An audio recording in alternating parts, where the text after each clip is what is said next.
Kita ke informasi lainnya, pemirsa. Evakuasi korban longsor di Kelurahan Empang, Bogor, Jawa Barat hari ini kembali dilanjutkan. Ya, masih ada 4 korban yang belum ditemukan. Hingga kini proses evakuasi masih dilakukan oleh tim gabungan dan proses pencarian memakan waktu yang cukup lama lantaran akses masuk ke pemukiman yang tidak dapat dilalui kendaraan roda 4 maupun alat berat. Dari 4 korban yang masih tertimbun, 2 orang berusia dewasa, serta 2 orang lainnya merupakan anak laki-laki berusia 5 tahun dan 8 bulan.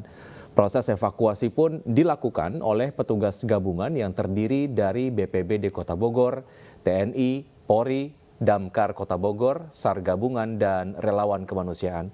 Kondisi jalan yang sempit dan terjal menjadi faktor penghambat dalam pencarian. Pasalnya petugas tidak dapat melakukan evakuasi menggunakan alat berat sehingga proses pencarian hingga hari ini dilakukan secara manual.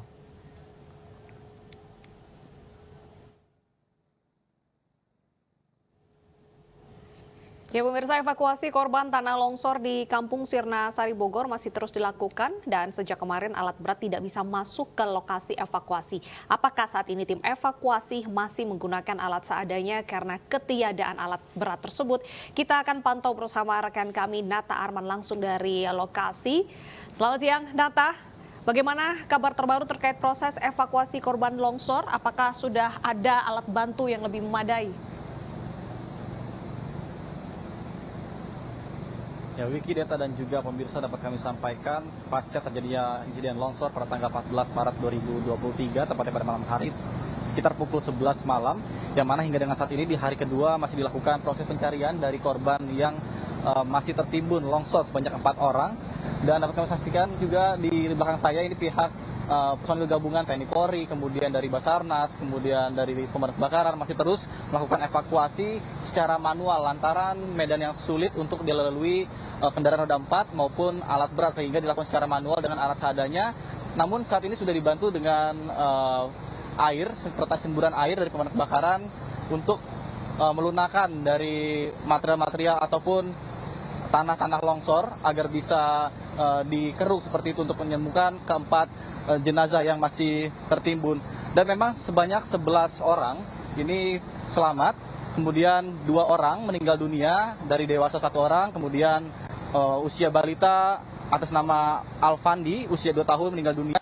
Kemudian keempat jenazah yang belum ditemukan ada Yuli usia 65 tahun, kemudian Muhammad Yusuf usia 8 bulan, kemudian Cucum usia 50 tahun, dan juga Azam usia 5 tahun.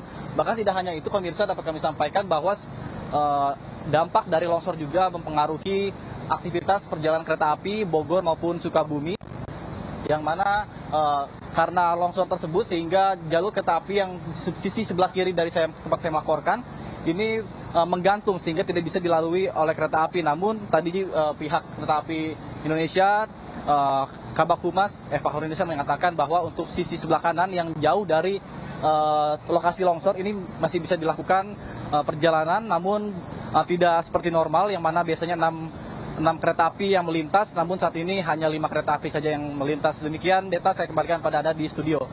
Baik, Nata, dari gambar yang kami berdua saksikan dari studio, belum ada penurunan anjing pelacak untuk kemudian mencari 4 korban yang kemudian tertimbun begitu. Apakah memang ada upaya untuk menurunkan anjing pelacak untuk pencarian ini, Nata?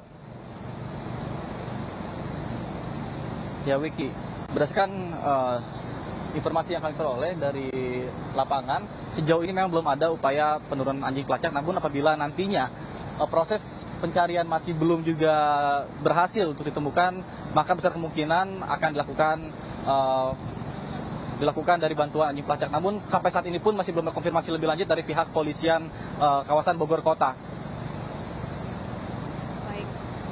Baik, terima kasih Nata atas informasinya. Kami akan kembali mengupdate bagaimana hasil evakuasi dari keempat korban yang saat ini masih dalam proses pencarian. Selamat bertugas kembali.